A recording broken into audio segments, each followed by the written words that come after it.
Welcome to HBO Lax. This is Lizzy Pace. And this is Katherine Dudas. And we are the two foremost TV, film, pop culture, astrology, Pokemon Go, how to give birth, who all the Vanderpump Rules characters are experts in the planet. And we are recapping today episode 9 of The Last of Us season 1. Oh my God, the finale. Lizzy, We're the finale. here. What a crazy 9 weeks it's been. In fact, crazier for us through so much than it was for Joel and Ellie, definitely. Wow.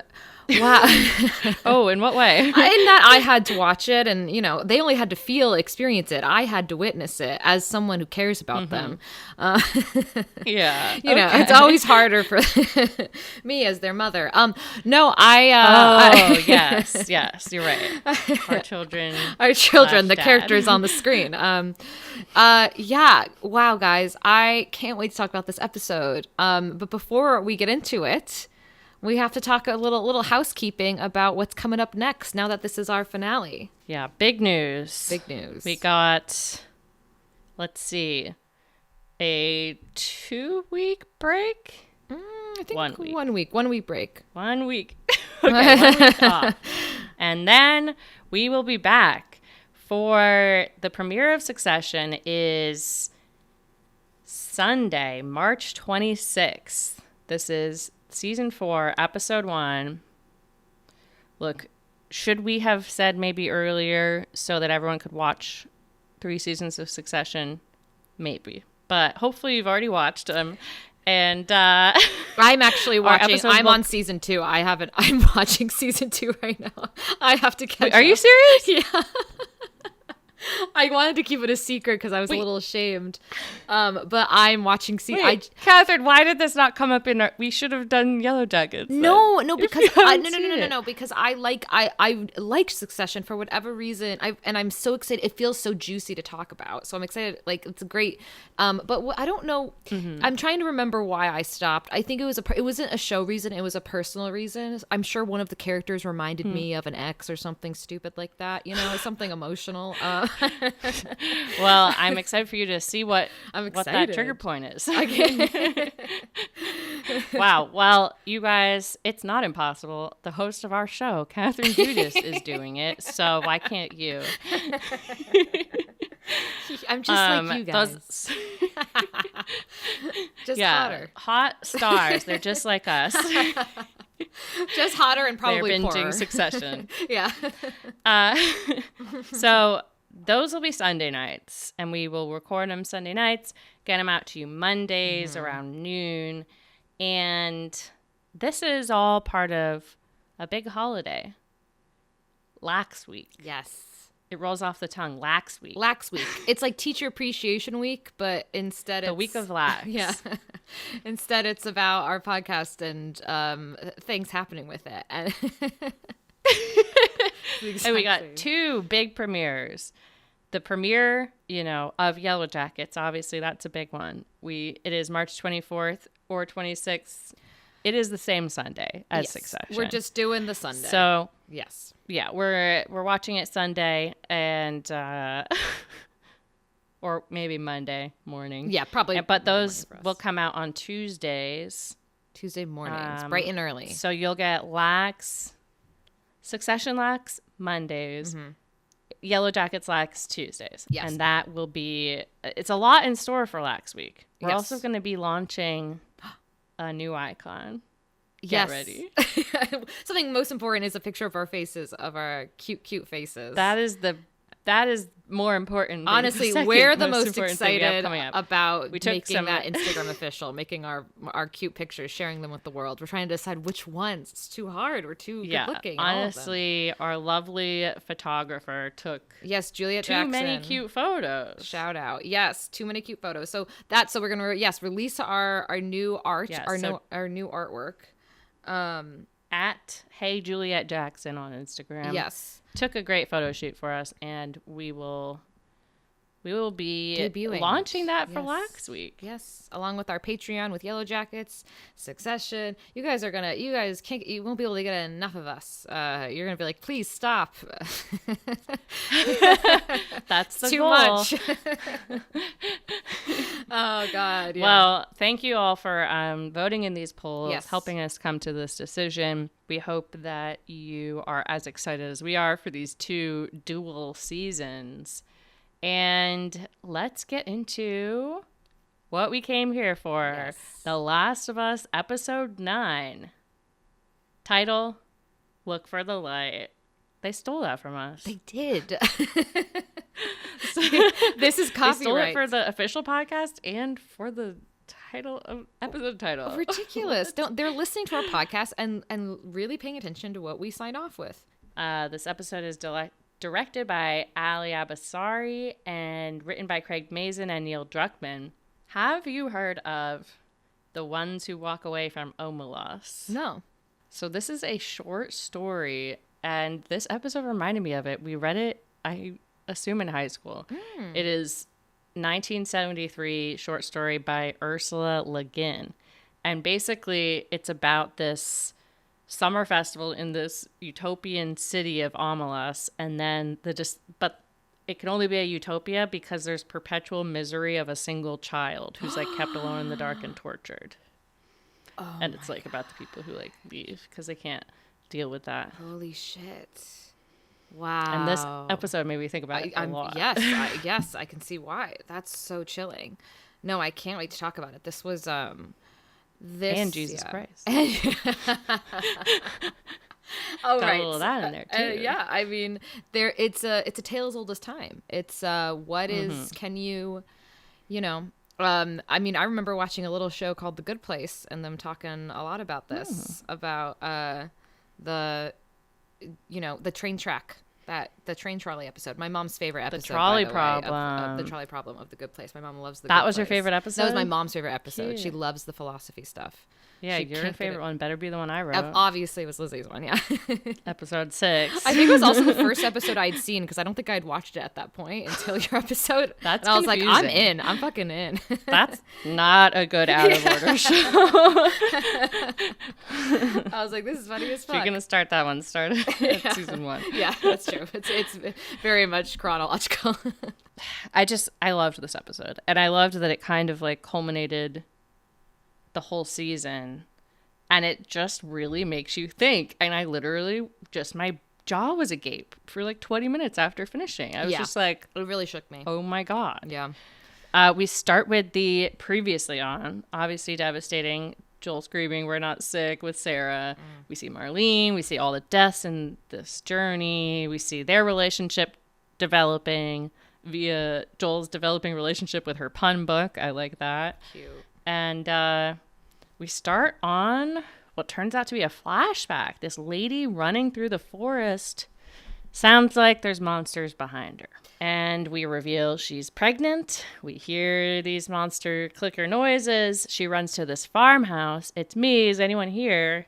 No one is there. She's struggling. Her water breaks. She traps herself in this room by putting this chair up to the doorknob.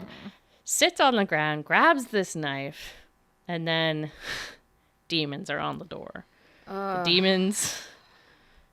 demon jumps in, attacks her. She kills the demon with the knife. She gives birth during this attack and reveals she's bit on the leg. I'm sorry, dream birth. I will. Okay, aside from the Right? aside from the zombie attacking you, oh my God, slipped out. Just slipped out. Plopped out. She Little didn't poop. even notice it was happening. This is now, ladies. This is what we need. We need a birth in which I'm gonna have the doctor There's so much scare me trauma, so other much. trauma. Yes, that I go oh, and then it slips out. Yeah, Catherine, when I give birth, I'm going to need you to be the clicker. I will. I'm gonna make my own mask, and it's gonna be really poorly made, and you're gonna be like, "This doesn't look anything." And I'd be like, Catherine, it. you weren't supposed to actually bite me. I get into character. No, I famously love births. I think birthing is very fascinating, and I want to be a doula one day. And loved this. Loved this little Yeah. Easy birth moment. You know what? Very House of the Dragon, too. Very I was true. like, this feels very much like that birthing scene that we saw, just kind of violent. There is something and about, gross. I love the whole primal, I want to give birth in the woods, next to a creek. Now I know that is not wise given all the medicine we have, but there's something romantic, I think, about that. I'm like, and then you pull your baby out. Never mind. You're not yourself. my doula. You're not my doula. I'm like, hey, Lizzy, let's just take a ride to the woods. The creek? I don't know. I know it's like dumb, but Bad like there's something idea. romantic about that for me. So So she, How much romance would you say was in this? That's a good one. Well, she's alone and scared. Can I say also? So this actress is the voice of Ellie in the game, which is very cool. She's very good. What? Yes, I didn't know that. Yes, she is the voice. It's really beautiful. That's awesome. And can I say that she looks her. so much like her? Lizzy, Yeah. her face looks like Bella Ramsey's face. Like, it looks like There just was, aged her like- up. There was a profile shot of her in ponytail, and I was like, did they switch in Bella Ramsey? They quick get in there, yeah. No, I was really surprised. She cuts the umbilical cord, and just looks at this sweet baby and who's crying, and she's like, yeah, you tell him, Ellie. And it's just this beautiful moment of her being like, you're so tough, and it was just really sweet. I got you, it's okay. And then we cut to the intro, and it was just a really beautiful, such a interesting moment to cut to, an artistic moment, I think, to cut to the title cards. It was really beautiful. And I was nervous, Lizzy. I was like, oh no, like it's gonna cut to present day and we're not gonna find out more about that story. But luckily we cut to Marlene and this other guy. My worry was unfounded. The Marlene, they enter the house that what's her name, Anna Ellie's mom, Anna is in. They go upstairs, and Marlene we hear her singing. We hear Anna singing, and Marlene sees her, and she sees the bite, and she's like, "Fuck!" And Anna's like, she needs to be fed, but I didn't want to feed her. And Anna like lies and says, "I cut the cord before I got bit." Very interesting. I didn't really notice this the first time, and then I just replayed this scene, and I was like, oh my God, they start this episode with Ellie's mom lying to protect and save Ellie. Oh, and it's going to be the theme of this episode. Goosebumps, Lizzy. The way you put that was brilliant. My arms. That is so, I love that. That is so, yeah. Oh, it's so beautiful. And Marlene originally is like, no. And Hannah's like, how long have we known each other? And Marlene's like, our whole lives. We find out they've been friends pre-pandemic. Like us. Like us. Relatable. Marlene takes the baby, and Anna begs her to kill her. And Marlene says, I can't. But then Marlene gives Ellie to the guy and decides to spare her friend and goes in and kills Anna. And yeah, it's really devastating. And just to hear Anna plead for her to kill her, it's just so... It is, yeah, just really chilling.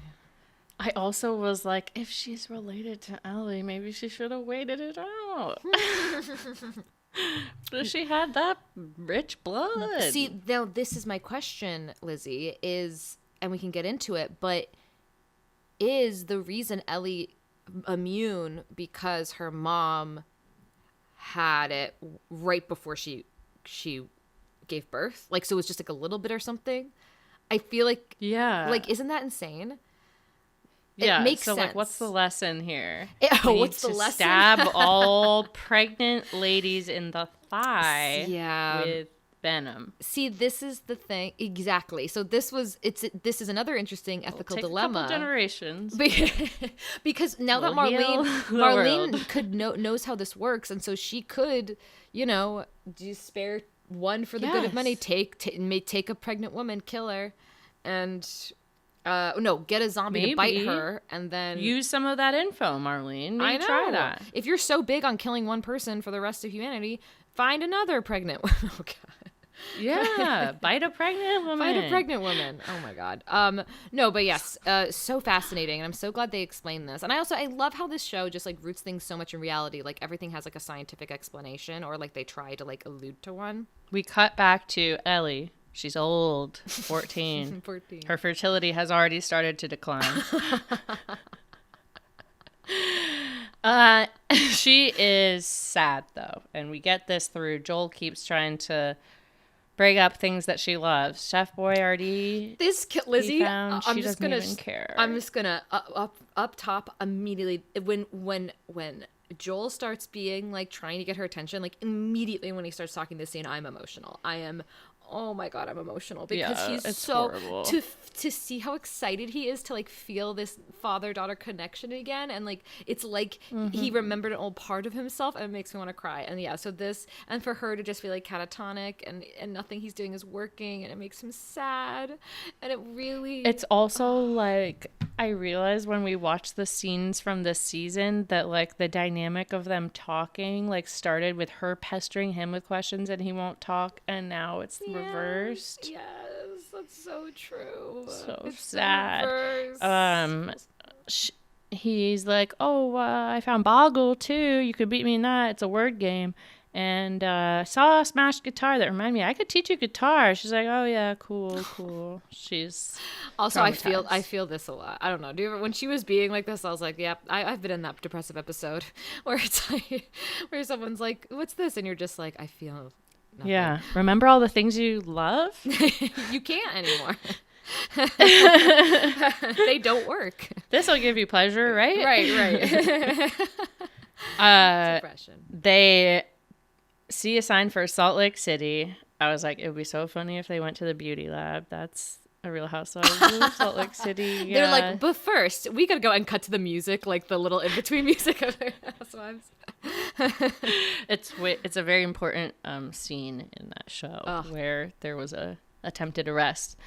They walk into the city, and Joel makes this. He's like literally trying anything that's even like life or death type jokes now. He's like, I could blow up this tunnel, and like he's like, what do you think we should do to get around this rubble? She's like, go up a tall tower, look around. He's funny. like, no, I found some dynamite. We can blow it up. She's like, really?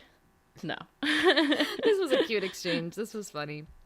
And again, it's just Joel trying in a relationship breaks my little heart into pieces. They walk in to this building and they're realizing there's no way up. They find Joel finds this ladder and he's like, okay, Ellie, I'll boost you. But she's like spacing out again, catatonic. And she's like, yep, I heard you boost. And he boosts her up. And then a really funny moment where she drops the ladder. This was really funny. I really liked how this was shot. Because we were on that shot for a while that I was wondering. I was like, oh, are we going to just like, I thought we were going to cut to them already up there. And I'm like, and then drops the ladder. And she's excited. And he's like, God damn it, Ellie. And she runs up and he's like, what are you doing? And she sees a giraffe. And it's beautiful, and Joel... I have the shot behind me. Oh, you on do? Zoom from the video game, and it's identical. It is identical. Oh wow! Oh, that's this so giraffe beautiful. head is like coming into this building, eating the plants out of it, and Joel shows her how to feed a giraffe. Oh god! Oh, god. I love this. Giraffes. Was my Joel is dad moment of the week. Oh, there were so many Joel's dad. This was a very and he's smiling at her, and it's so cute and sweet, and she thinks it's so cool, and I just oh god, I'm gonna cry. The giraffe walks away, and she runs over, and we see a different view of all these giraffes because the giraffes had babies. This is probably like the third generation of giraffes by this point, since I guess the zoo, outbreaked. Okay, I don't mean to be a downer. Yeah. But everyone's starving. No one has killed these giraffes. That's a good point. I honestly, that did pop in my head. I was like, what are the chances? You didn't say it, though. I did. You did. I shouldn't have said it. Yeah, I have a heart, like, Lizzie. I don't know. They're not in the grasslands. They're in the middle of the city. You know, this is a good point. Also, how did they survive in the cold? Oh, wait, where are we? Are we in the warm? Salt Lake City. Yeah, I don't know how they survive those winters, but good on them. I famously love the Australia Zoo, which is Steve Irwin's zoo, and his family, Bindi Irwin and Robert Irwin, run. So you and the Irwins. I love the Irwins, and so I watch a lot of videos about giraffes. Thank you very much. Anyway, so they have. Do you know any giraffe facts you could throw at us, or is it? Oh, it's a myth that they evolved their necks long to reach trees. They actually evolved their necks, because everyone thinks it's because, like, oh, their necks are so long because they have to reach up, and it's actually because they have to fight each other. Their necks, they like fight. It's how the men fight each other, and like. So the longer a neck you have, yes, the more fights you'll win. Yes, they are the horns equivalent. They are like the antlers of the giraffes. Yeah. Anyway. That's good to know. It is good to. It is. You know what, Lizzie? It is good to know. You're getting. Thank you for you're getting something out of this Irwin relationship. I love it. Oh gosh. So Joel says the same line. They say the same cute little line that they had earlier on in their journey. He can't deny that view. Ups and downs, but you can't deny that view. So sweet. Oh It's God, life. I almost cried at that part. Oh my gosh. She's like, we'll find the hospital, and he says, you know, we don't have to. We don't have to do this. We can go to Tommy's. We can just live the rest of our lives. And she's like, we started what we finished. After everything we've done, and everything that's happened, it can't all be for nothing. But I'll go with you anywhere. I'll go with you to Tommy's ranch, the zoo, or wait, the moon. She said, what? I don't forget what she said. It was Tommy's Sheep Ranch or the moon. Or the moon. And the fact that she's just like, I'll go anywhere with you because you're dad, and it's really sweet. I'll follow you wherever you go, like the Gilmore Girls theme song. They wander into this old medical stuff on the ground floor. Joel says that the army put it up in the first days of the outbreak, these emergency medical camps. They had me in one like this. And Ellie's like, oh, with Sarah? And he's like, oh, no, she was gone already. The bullet was the second day. And Ellie's like, oh, I thought it was later. And Joel says, it was me. I was the guy who shot and missed. There's no story. Sarah died, and I couldn't see the point anymore. Simple as that. I wasn't scared. I was ready. I couldn't have been more ready. I flinched. I don't know why. And the reason I'm telling you this, and Allie goes, I know why you're telling me this. Wait, okay. Wait, what? Can you explain? Actually, I don't know why. I wish they did explain. Why? He's saying it gets better. If you're feeling dark days. I didn't get that. I don't know why I was really dumb with that. That's so sweet. Also, right? Oh, that's so... Because she had a bad time, and now she's, like, feeling depressed. Oh, okay, duh. Now I get it. Wow, I love him so much. Wow. What an interesting... What a thing that I really wasn't expecting to hear about. But it makes so much sense. Of course, it makes sense that he would have a suicide attempt. Absolutely. And I always thought, sense why anyone would. Yes, even in much better situations than him. Exactly. I thought I thought the mark on his head was when he like dropped Sarah or whatever, and they rolled around. Like I didn't like. I did just too. always I thought it was like the guy shot at him. Right. I didn't think we would ever. So it was really interesting to have that. And. Yeah, and it was just really, really sweet. I know. Oh, God. I mean, it kind of solved a question that we had kind of asked, but not really. Of what? Of just like, how did it kind of solves a question that like I had in my mind the whole time, like but I didn't really like verbalize, which is just like, why would you go on at that point? You know like, what? There's not a lot. You're so right. I mean, Lizzie. he said for family, but yeah. No, you're right. that is that's such a good, yeah, it is a good question. It's like, yeah, you kind of, yeah. Also, I didn't know here that the way Ellie brings up talking about Sarah being like trying to get more information about Sarah, it reminds me of me trying to get information about a guy I'm hooking up with's exes.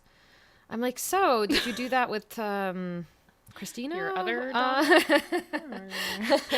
So tell me more. Other bitches? Like he'll like just talk about like a trip like a trip he took to like, I don't know, North Carolina, and I'll be like, so oh, was Annabelle there?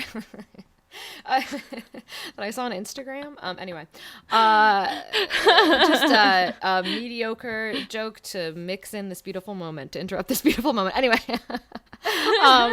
so get in there. Get it in there. Time heals all wounds, I guess. And what did Joel say here?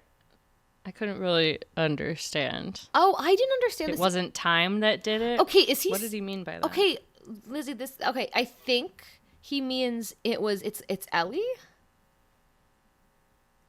I'm assuming that's what I took away. Like he was like, it's not just time, it's having something else to fight for. Oh, I mean, yeah, that's like kind of what he says later, right? I think he kind of tears up here. She says we should get going. He says, I'm in the mood for some shitty puns, and she tells a bunch of pun jokes. Cute. And then smoke bomb. A group grab them both and knock out Joel. Joel wakes up and Marlene is there, and she says, basically, you're okay. Sorry, the patrol didn't know it was you. He immediately is like, where's Ellie? She's like, we lost half our crew coming here. I had 5 men whose only job it was to protect me, and I still almost got killed. I don't know how you did it. I didn't expect to owe you, but I do owe you. And she explains that so he keeps being like, where is she? And she was like, she's fine. She's just concerned about you. She's being prepped for surgery. And the doctor, oh God. And the doctor, I don't know why I didn't see this coming. Our doctor, I did not see this coming at all. He thinks that the cordyceps were growing in her brain since birth. It produces a kind of chemical messenger. It makes normal cordyceps think that she's cordyceps. It's why she's immune. He's going to remove it from her, multiply the labs in the cell, produce those chemical messengers, and it might be a cure. And he's like, but doesn't it grow in the brain? And she said it does. This is not okay. I don't like, this is the first thing you're trying. You have one immune person. You're going to kill him. That's a good point. I'm sorry, but like, this seems like a horrible plan. Let's brainstorm a little here. Can't we take a little chunk out first? We have to do the whole thing. I was thinking the same thing. I was like, why can't we, why can't we try the blood thing first? Like, I'm thinking, like, what's wrong with it's in the why the blood? Come on, really? It's been tried on one kid after he's already bit. Yeah, come on, exactly. We got to do more testing. Yes, let's not just the first thing. The only immune child. Yes, is the first thing. Let's just do it right away. These people have been in the apocalypse too long. Their critical thinking has absolutely, I just think, plummeted. That none of this had to happen. That's all I'm saying. I'm saying that we're on Joel's side, and it doesn't matter how many people. It's their fault, and it's not Joel's. And it doesn't matter that he massacred. It's not Joel's fault. It's not Dad's fault. It's not Dad's fault. I Dad don't know loves what else us. to tell you. Dad was just trying to protect us. Loves us, and he's just, it's love. Yeah, he's love, and he doesn't make mistakes. He is saying he doesn't make mistakes. He is devastated. He's like, please. He sees everything. He sees his one thing he cares about in the world slipping out of his fingers again. He says, please, you don't understand. And she's like, I do understand. I promised to her mother to keep her safe. So, like, I fucking understand. Like, but it's humanity, bitch. And she's like, I'm sorry. She tells these guys to take him to the highway and leave him there with this pack. And kill him if he tries to any funny business. And they start pushing Joel. We have this very interesting walk with Joel where we're kind of waiting for Joel to like do what he does. We're like, okay, at what point? Which I liked. I like that they're bringing us. It really does like heighten the tension a lot. And it's interesting because the tension here is like, it's like where it's not a cordyceps tension. It's not a Raiders tension. It's like the tension of when the fuck is Joel going to kill these guys? Like, and we know Joel's going to kill these guys. So he's the monster. Well, not the monster. He's the thing where the tension is. Now it's just they walk him out, and we see Marlene like pull these tears, and you literally see in Joel's face that he is getting murdery. And this was my horniest moment of the week. Ooh. Look, I gotta go back and look at that. He's just gonna do it, and and I didn't know how many it would be at that time. Sure. Thought how could you know? Just these two guys, and they know about Yes, they know exactly what's culpable. going on in the whole building. Those two. Exactly. And not innocent. No, not innocent. He had to. And he does. He is very strong and hot. And and he knocks. What a great recap. He's so strong and hot. Because, like in a video game, you would see the person would attempt this over and over again and die and die and die. But it's like, we're seeing it. That's a good point. It has to work. It has to work. The one time you get through, you win the game. Oh, wait, I forgot to say that the giraffe moment was my most video game moment of the week. Because it was also my most video game moment of the week. Because I remember seeing somewhere that it was that scene is from the video game. Joel asks where the fuck is she? The guy doesn't answer. He's like, I don't have time for this. He walks over this very long shot of the dead body. I'm like, okay, we're really looking at the dead body. He walks in. This was almost my video game moment. It's very video game that you're hearing people shout like, there are gunshots, and like he walks out. When you hear in the walkie-talkie. Yes. Shots fired. Yes. It's very scary. And you're like, oh no. He is going around this whole sequence is very video game. Okay. So it's like he just goes gun, murders, pick up another gun, murders. Yes. Like John Wick. Yes. Also. Yeah. He kills this random guy I'm assuming a Firefly in the room. He takes a gun. The music gets very the sound is interesting in this scene. The music is up and it's this like funeral sad music, and the action is actually like in the back, like it's kind of like we're in Joel's head or something, where we're like, it's very foggy, like you can kind of hear what's going on, but the thing that's at the forefront is this like sad music. Like it's very interesting, this choice, and I thought it made me feel like, it's like because we're watching, so Joel goes on this like murderous spree where he is killing everyone he sees and double tapping, and he started by shooting people in the legs, and then he just didn't seem to do that anymore. No, and he was doing a lot of killing in this sequence so much that you're like, okay, that's another person. And that's another person. That's a lot of slices. Mm-hmm. That's enough slices. That's enough slices. That's enough slices. Wait, what? Remember that TikTok sound? I don't know this one. Oh no, it's there's slice things. The people will get it. But our listeners are cultured. Swiper, stop swiping. People will get that too. Oh my god. No, so this sequence was just really, and we were watching Joel get darker. We were like, okay, and we were seeing very much the consequences. I watched the after the episode, and they talked a lot it's just like how far do you go? It's like he's going for he's killed a lot for Ellie, and now he's killing in ways that maybe he didn't need to kill them. Like he's killing people he didn't need to kill because they might later try to stop him, and he's like, no, I can't have anyone stop me. I didn't realize that. I was like, why is he only doing him in the legs? Oh yeah, he has to literally kill anyone who might come after Ellie at any point in time. Mm-hmm. It didn't really hit me until what we see coming up. Exactly. Like someone surrenders and he shoots them, and it's hard to kills watch. a bunch more. So many. It's a lot. We see he passes this pediatric surgery sign. He walks by this animal mural.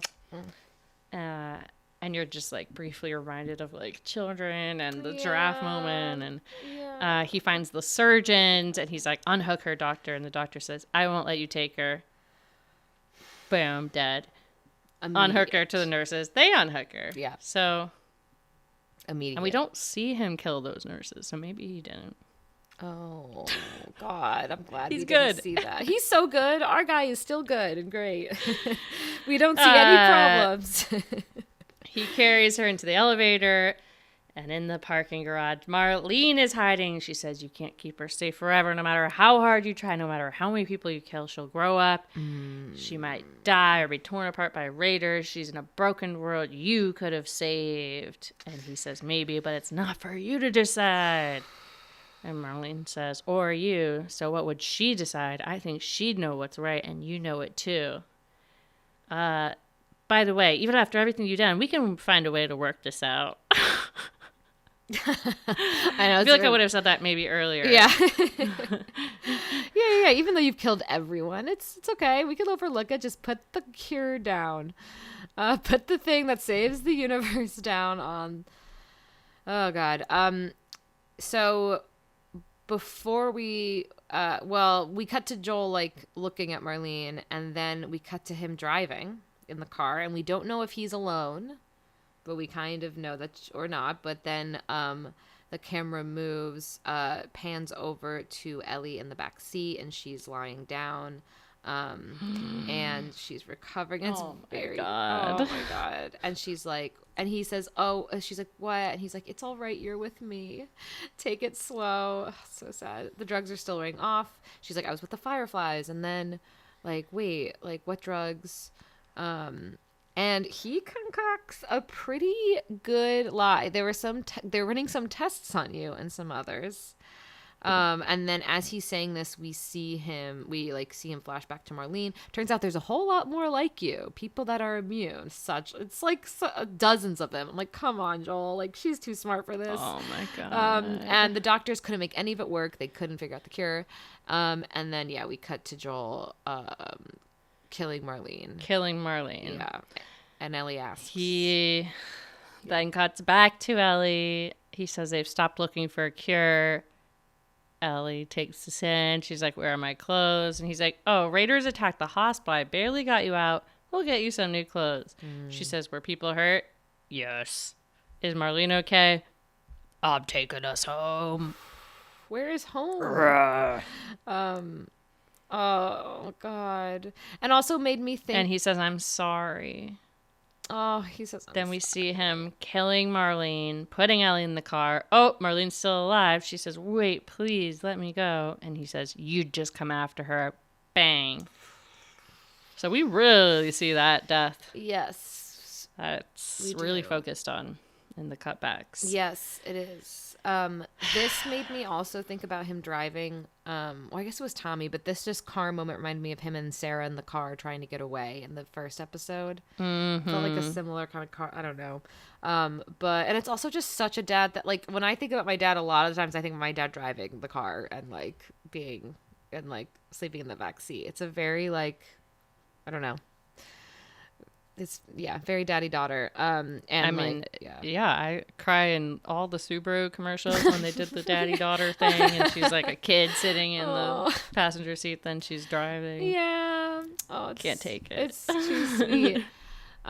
They drive this car through the forest towards the mountains. We see this Wyoming sign, so you're like, presumably they're going to Jackson. Oh, the car breaks down. Joel says, okay, well, we got to walk 5-hour hike, but we can manage that. Remember? She remembers. They hike. Joel says, Sarah and I used to hike like this all the time. She didn't really like to hike.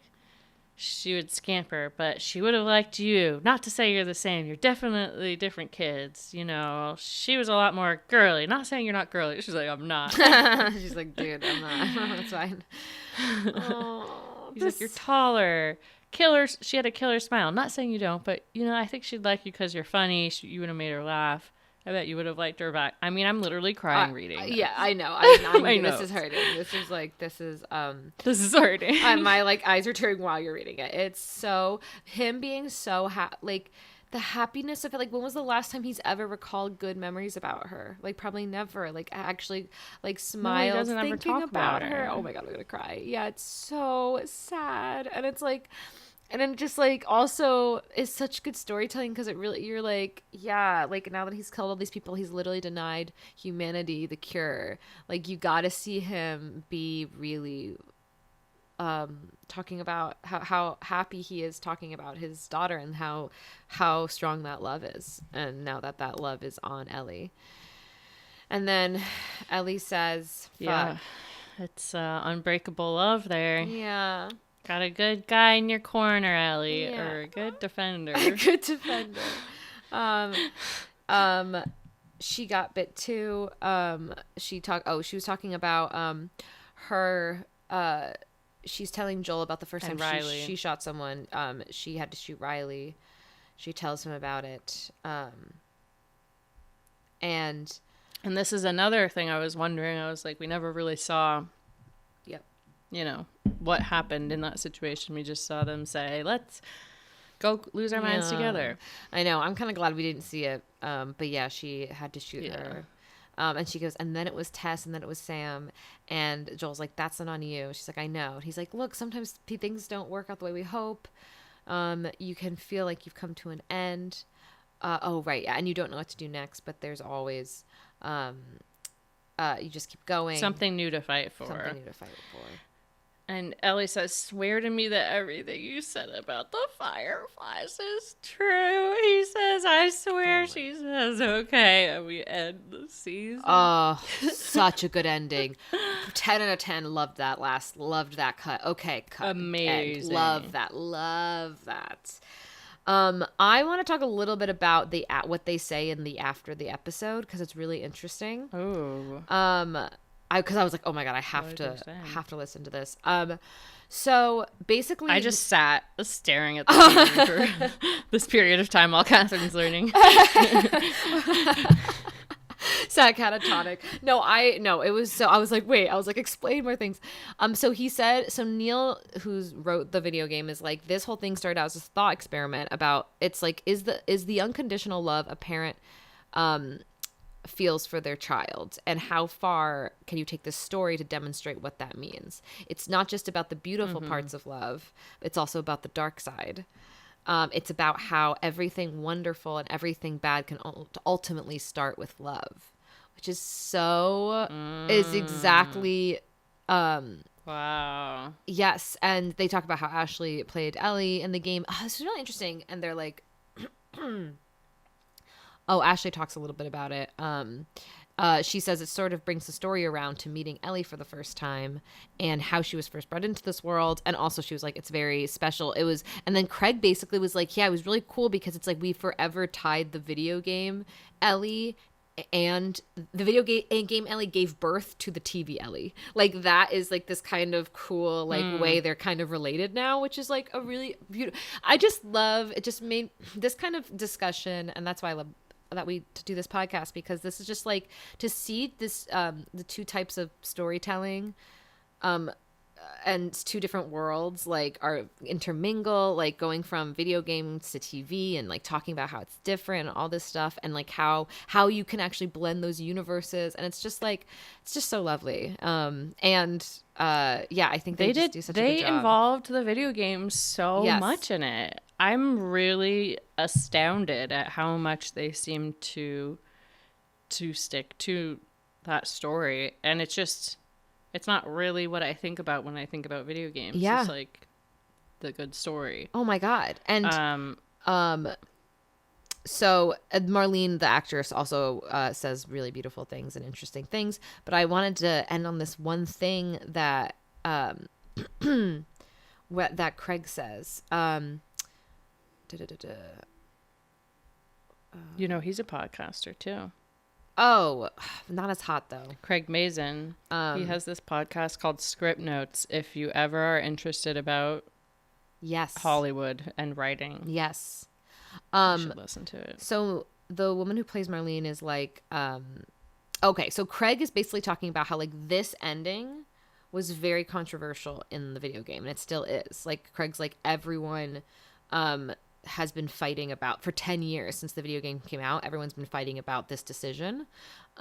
Which aspect? The aspect of is Joel wrong, or is Joel, should he have done it or should he have not done it? And he was like, it's such a hot the murderous rampage, you're saying? No, just that, and also not giving Ellie up. Like, humanity is gonna, it's the Charlie problem. It's like, is Marlene a monster for wanting to kill Ellie for this? No, like, Marlene is like so hurting, but she has the big picture in mind of all of humanity, and Joel's like, no, this is my baby. She didn't get emotionally close to Ellie. Exactly. And she realized, oh no, like, he's emotionally close to her, and that was her mistake, is she didn't realize that Joel had gotten so close to Ellie during this, because we see them meet and it's hostile. Oh, that's so true. Yes. Yeah, it's so true. So, anyway,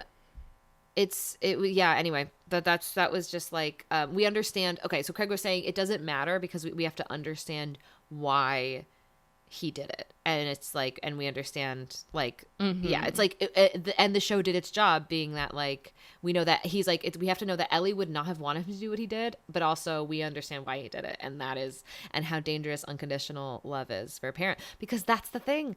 I don't know. I honestly don't know, because. And luckily I feel like it doesn't really come up that much. Like. Oh, what? Unless your kid is, like, kidnapped or, like... Oh, yes, that's true. Like, the bad side of unconditional love. I don't know. I mean, I guess the bad side is, like, you end up grieving it. Well, you know what I think the bad side is? You either die or I think we see it sometimes. An example I feel like I can think of is when, like, remember that woman who got... that sweet girl who got murdered by her boyfriend, like, 2 summers ago, and... It was like, she was this, like, cute girl, and he kills her on this road trip, but then he killed himself. But before that, his parents were hiding him, basically. We were, like, protecting him from the state. And it's like, again, it's like, do I blame those parents? Like, I mean, it's not legal, and it's not, but it's like that when you have that much unconditional love towards that feel like I don't blame those. I don't blame parents. Well, I don't know that specific story, but yeah, I don't blame generally, like, no, I feel like my parents would, do anything. Yeah. Oh my God. And I feel like that's a good thing. Yes, it is a good thing. And that's the thing. And also, yeah, but again, I see Marlene's side. And I don't think it's, like, inherently evil to be the people that Joel killed. I'm like, the people who are trying to save all of humanity. And if I were Ellie, I probably would be like, yeah, kill me. Like, I probably would, because, like, also, like, I feel like that is what Ellie would have done. Exactly. Don't you think? No, she definitely would. She's kind of done it. She's kind of been martyring this whole time. She could have stayed. Not that it's cushy, but, like, she was running laps in gym class back at her old life. Like, yeah. I think it was safe. I think, and Ellie is just, like, she's really sweet. She's really sweet. She cares about people. She, like, loves people. She feels so guilty about the things they've had to do. And yeah. So is she going to find out? Like, honestly, I'm very happy with this ending, because I was having, like, a lot of anxiety that Joel was going to die. Oh, yeah. That's a good point. Like, I don't know. I think I saw, like, I don't know. Oh, no. Like a picture of Ellie alone on something that made me just worried. Oh, my God. Wait, you know what I've been doing? I've been watching on YouTube the video game version of it. Like, they've cut together, like, an hour of, like, all the little scenes, and it's been so fun watching the video game version. Wait, that's amazing. It's been really fun. How different is it? It's like Tess is really different.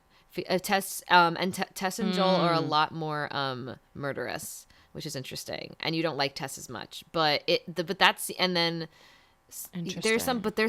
a lot of cool similarities. But yeah, it's really, like, the first scene. I mean, that would imply that, like, Joel is saying Ellie healed him. Yeah. If, like, Tess wasn't, like, a good person. Yes, that makes sense. Because that's what I was thinking, was like, well, he found love with Tess or exactly, but something. he didn't actually. But yeah, he actually didn't. But, like, Ellie's like, maybe he didn't. Yeah, maybe I don't think. Yeah, I think that was the thing. I think he never felt that way about her. And so this is the first time he's loved. He's like I guess he loves his brother, but, like, Anyway, but I just thought this was I really enjoyed this season. I love talking about it with you, Lizzy. It was so fun. And it was so much more emotional than I thought it was going to be. Same. like, I was like, oh, we're going to like a hardcore like action series. No, this was like, it really made you think, and like, I have these very strong weird emotional attachments to the characters in some cases. Some might argue. Some might argue. No, I mean, I think they did their job. I think they beautifully, made us care, and that's like the hardest thing to do a lot of times, is to make people care. Yeah. So and then tell this really cool story about how unconditional love can be dangerous, and also just like it was a very interesting take on the post-apocalyptic. I love the realism of it all. That was so interesting. Oh my gosh, it's definitely this episode is going to stick with me too. Oh yeah. Yes, because you're like, all the people that Joel has killed that we've seen so far, it has felt very justified, pretty much. Maybe not. No, actually, he like beat the shit out of that guard guy pretty early. But that guy was gonna kill them. See, I'm like, all right. I'm like, my thing. From Sarah J91, best kind of book club. Fellow pit dweller turned HBO lax girl here. I teach English, and at the end of each day, I need a more low-key kind of book club to be in. Oh my gosh, love. And HBO lax has been my go-to. From House of the Dragon to White Lotus to The Last of Us, I've been captivated by the funny, thoughtful insight you both have after each episode. And I find myself nodding along like I'm there with you. It's so cute. Thanks for the invite to the best book club around. Can't wait to keep following along. Sarah, thank you so much. Sarah, you are here with us. You are here with us. Thank you for nodding. That was very, very nice. And thank you for teaching English. We thank you for That's great. Sometimes I feel like it's me trying to recall my high school English brain. This podcast. Honestly, it does. I love it. It's it makes me. I say it all the time, but I love this podcast. I have so much fun doing it with you, Lizzy. It does make me. I love the critical thinking we get into, and also the non-critical thinking I do I'll spout off random points that I'll sometimes edit out of the podcast when I'm like, that was a dumb thing I said. I'm gonna edit that out. Oh, it's great. But so thank you so much. I'm so happy you guys are here with us. We have and I'm so excited for our Lax Week coming up. I know. Oh my gosh. It's going to be fantastic. Yes. We might even check in.